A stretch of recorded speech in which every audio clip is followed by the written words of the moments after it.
Dr. Ezequiel Silveira, advogado da ASFAV, Associação das Famílias Vítimas da Violência, do dia 8 de janeiro. O senhor tem a palavra por 20 minutos, com a tolerância da casa. Muito obrigado pela sua participação. Boa tarde a todos, me ouvem bem? Muito bem. Senhoras e senhores, boa tarde a todos. Cumprimento a mesa desta sessão na pessoa do presidente, que está presidindo a sessão, o senador Eduardo Girão, que é também autor do requerimento que nos possibilita estar aqui hoje. Cumprimento aos demais parlamentares que se fizeram presentes nessa reunião, aos familiares, aos colegas advogados, aos demais convidados, aos profissionais da casa e de imprensa.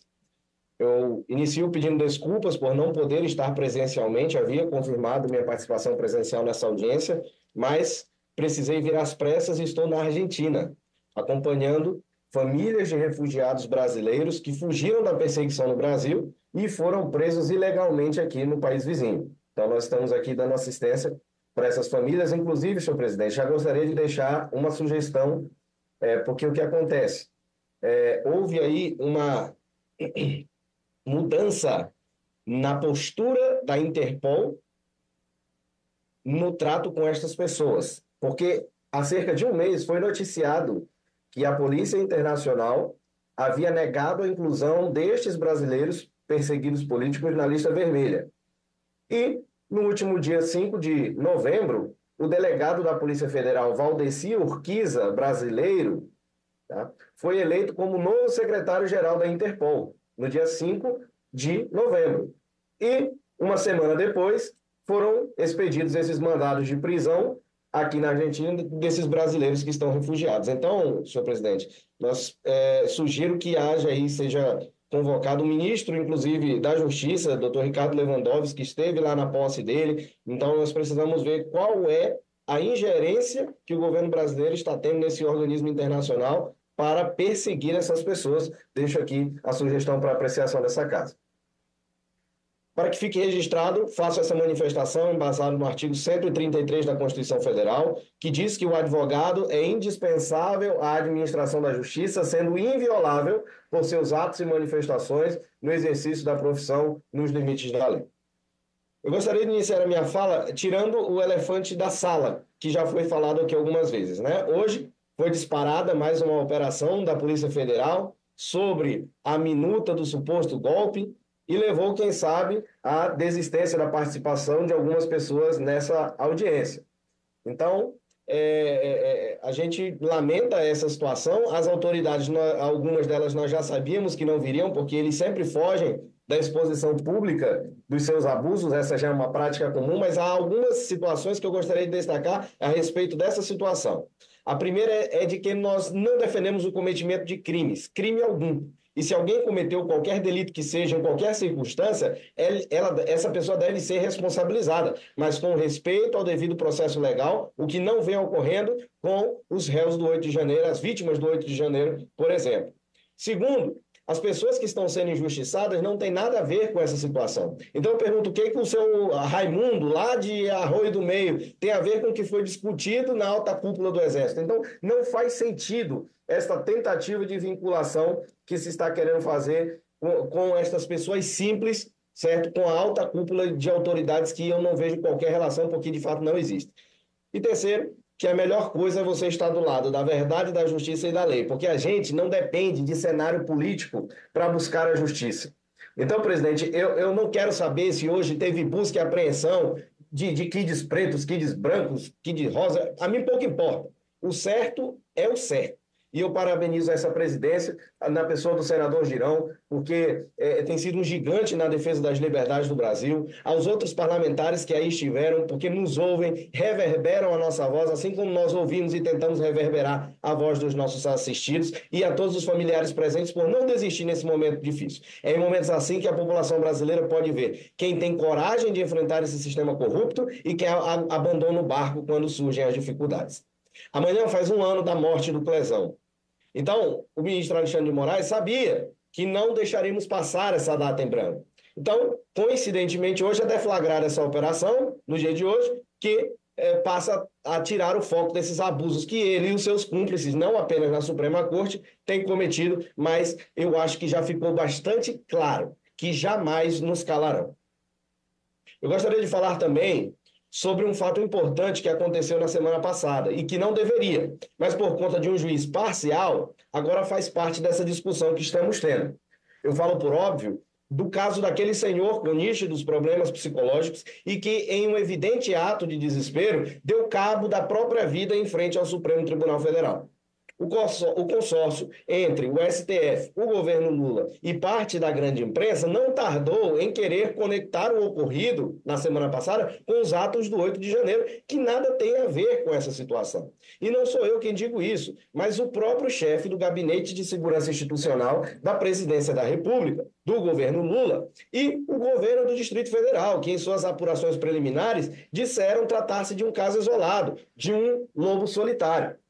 Ignorando tudo isso e arvorando-se no papel que ele acha que tem de guarda-costas da democracia, o senhor Alexandre de Moraes não tardou em antecipar a sua prevenção para julgamento dos casos, uma vez que ele se considera o juiz universal da política brasileira e dos fatos do Brasil, né? E antecipar também a conclusão da investigação que sequer iniciara. Então ele já disse que tudo ali fazia parte do contexto do 8 de janeiro, enquanto o corpo ainda estava estendido ali na frente do Supremo Tribunal Federal, ou seja, um completo absurdo.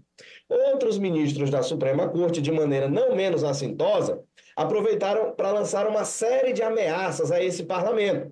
Regulem as redes sociais, não discutam a anistia dos réus do 8 de janeiro. Então, senhor presidente, senhoras e senhores presentes, como forma de contrapor a essa posição politizada da cúpula do nosso Poder Judiciário, que deveria ser imparcial, trago aqui alguns motivos pelos quais a anistia, que é a única solução possível neste momento, das vítimas do 8 de janeiro, ela precisa não só ser discutida, mas também votada e aprovada nesse parlamento.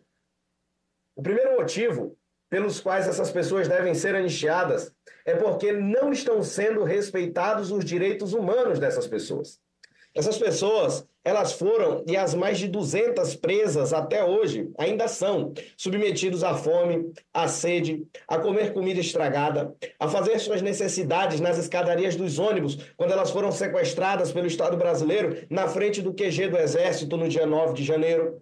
Foram e ainda são submetidas a torturas físicas e psicológicas, submetidas a conviver em celas de prisão superlotadas, a serem chamados de terroristas, sendo que ninguém foi denunciado por terrorismo, a carregar consigo o símbolo da injustiça, que são as tornozeleiras eletrônicas, que lhes machucam os tornozelos. Essas pessoas foram condenadas a não poder sepultar a mãe ou o seu irmão, porque o seu ente querido faleceu em uma cidade diferente da que ela vive e ela não pode se deslocar até lá, sob pena de violar a medida cautelar e poder voltar à prisão. Então, senhor presidente, se nós pararmos para pensar, para muitas dessas pessoas, o cárcere já nem é a coisa mais grave que lhes pode acontecer. Que o diga a família do Clezão, que está aí, que jamais terá de volta o seu ente querido. Então, pelo fato de não serem respeitados os direitos humanos dessas pessoas, elas precisam ser anistiadas. O segundo motivo que eu trago hoje, pelo qual a anistia das vítimas do 8 de janeiro precisa ser discutida, votada e aprovada nesse parlamento, é que os processos nos quais essas pessoas foram julgadas, eles são nulos. São nulos porque neles foram violados e são violados os princípios do contraditório e da ampla defesa. Nós, por exemplo, os advogados, não tivemos até hoje acesso à íntegra dos processos. Eu protocolei, por exemplo, o pedido de acesso ao inquérito 4879, que foi o inquérito onde o senhor Alexandre de Moraes determinou a prisão dos nossos clientes, ainda em julho do ano passado, e hoje, já 1 ano e meio depois, até hoje, não tivemos a resposta e muito menos acesso. Então, esses processos são nulos porque eles são conduzidos por um juiz parcial, suspeito, impedido, que hoje mesmo decreta essa operação dizendo que ele era uma das vítimas. E a pessoa não tem o bom senso de dizer, sendo eu vítima, eu não posso ser julgador. Esses processos são nulos, porque estão sendo julgados em um juiz incompetente. Incompetente nos dois sentidos da palavra. Esses processos são nulos porque não individualizaram as condutas. Inventaram uma tese aí, o Supremo Tribunal corroborou essa tese do delito multitudinário, onde uma pessoa responde pelos crimes que outra cometeu. Se uma pessoa entrou dentro dos prédios ali dos três poderes e depredou, que culpa tem a pessoa que foi presa lá no QG do Exército ou que foi presa lá no Mané Garrincha antes das depredações? E mesmo quem depredou jamais poderia tomar uma pena como essa. Ou seja, não há proporcionalidade entre a conduta realizada e as penas que estão sendo impostas. Esses processos são nulos porque foram julgados em um tribunal de exceção. Havia um rito de julgamento para as ações penais originárias no Supremo Tribunal Federal. Foi criado um rito diferenciado para os réus do 8 de janeiro. E depois dos réus do 8 de janeiro foi modificado o regimento interno para as novas ações penais pós 8 de janeiro. Então, essa é a exata definição de juízo ou tribunal de exceção, um tribunal que foi criado após os fatos para julgar determinado grupo de pessoas.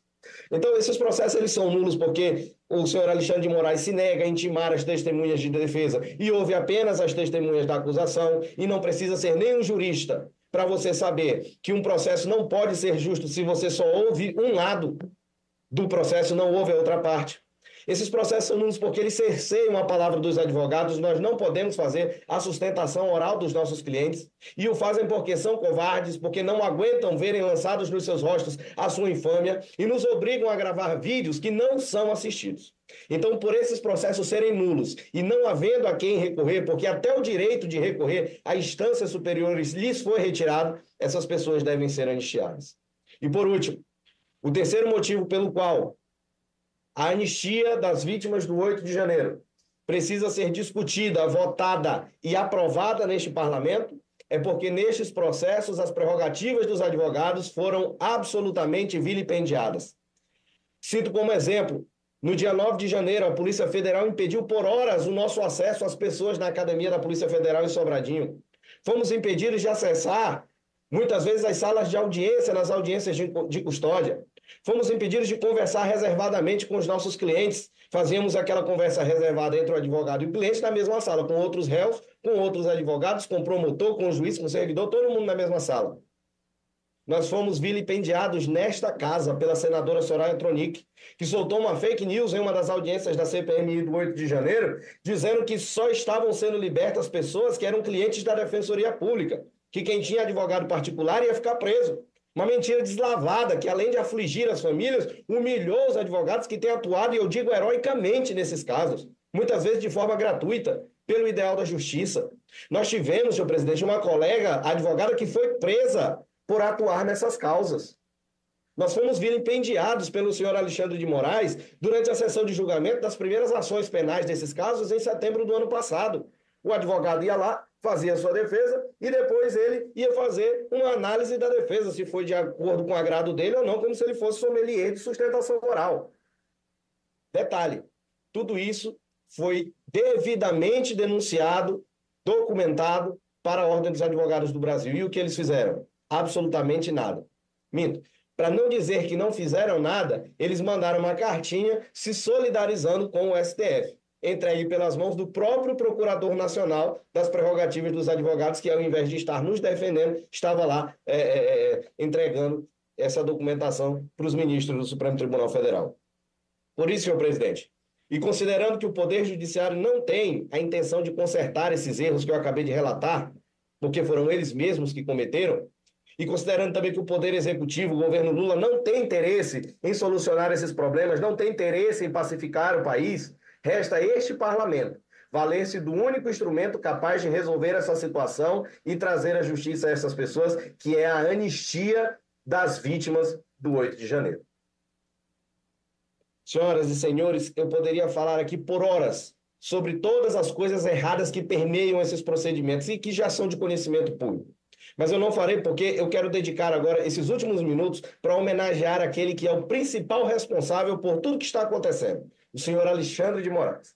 Eu acho que nesse ponto da história já está muito claro que os processos dos réus do 8 de janeiro são nulos, que as suas prisões foram e são ilegais, e que o senhor Alexandre de Moraes cometeu diversos abusos, irregularidades e crimes, sejam de responsabilidade, sejam crimes de abuso de autoridade, sejam crimes contra as prerrogativas dos advogados, além de ser o principal responsável pela morte do senhor Clériston Pereira da Cunha, cuja família encontra-se nesta audiência. Nós não podemos aceitar, senhoras e senhores, senhor presidente, sociedade brasileira que nos assiste, nós não podemos aceitar que um país que se diz sério, pessoas sejam caçadas, presas e mortas por suas opiniões políticas, como vem acontecendo. Nós não podemos aceitar que uma pessoa como o senhor Clériston, esposo e pai, homem digno, pagador dos seus impostos, seja jogado em uma prisão sem amparo médico. Que um cidadão como Clériston fique agonizando no chão por 40 minutos porque um presídio do tamanho da Papuda, com mais de 15 mil presos, não tinha um desfibrilador e um cilindro de oxigênio que poderiam ter evitado a sua morte. Nós não podemos aceitar que uma pessoa como ele tenha um parecer favorável pela sua liberdade e o senhor Alexandre de Moraes sente em cima do parecer por 80 dias, parece que esperando que ele morresse. Nós não podemos aceitar, é inaceitável que uma pessoa que não possui equilíbrio psicológico e emocional, como o senhor Alexandre de Moraes, continue julgando esses casos, continue julgando outros casos, ou mesmo continue convivendo em sociedade. Motivos pelos quais ele deve ser empichado por essa casa e deve ir para a cadeia pagar pelos seus crimes. Nós vivemos em um Estado democrático de direito, sob o império da lei, e ninguém pode estar acima dela. Nem mesmo uma pessoa que, por seus delírios mentais, acha que é Deus decidindo quem deve viver e quem deve morrer. E eu finalizo com as palavras de um herói da literatura britânica, Samuel Gandhi, que em determinado momento da sua jornada épica proferiu as palavras que eu trago para a nossa realidade, como forma de conforto e esperança para as famílias dessas pessoas vítimas do Estado brasileiro, que nos últimos dias estão tão angustiadas, principalmente aqueles que têm os seus familiares refugiados, porque agora estão vendo que a perseguição tem se estendido além das fronteiras brasileiras. O trecho da literatura diz assim: o que estamos vivendo é como nas grandes histórias, aquelas que realmente importaram, cheias de escuridão e perigo, e às vezes você não quer saber o fim. Porque como o final poderia ser feliz? Como o mundo poderia voltar ao modo como era, quando tantas coisas ruins haviam acontecido? Mas no final é apenas uma coisa passageira, essa sombra. Mesmo a escuridão deve passar. E quando ela passar, quando o sol brilhar e um novo dia nascer, ele resplandecerá mais forte do que nunca. Essas foram as histórias que ficaram com você. Elas significaram algo, mesmo que você fosse muito pequeno para entender o porquê. Mas eu acho que eu entendo. Eu sei agora. As pessoas nessas histórias tiveram muitas chances de voltar atrás, só que não fizeram. Eles continuaram, porque estavam segurando em algo. Em que? O bem que há neste mundo, pelo qual vale a pena lutar. Muito obrigado. Muito bem. Doutor Ezequiel Silveira, sempre muito brilhante, né, nos seus argumentos, né, na forma como participa das sessões, seja no Senado, seja na Câmara dos Deputados, seja em eventos internacionais, já tivemos juntos. E minha admiração pelo senhor só cresce.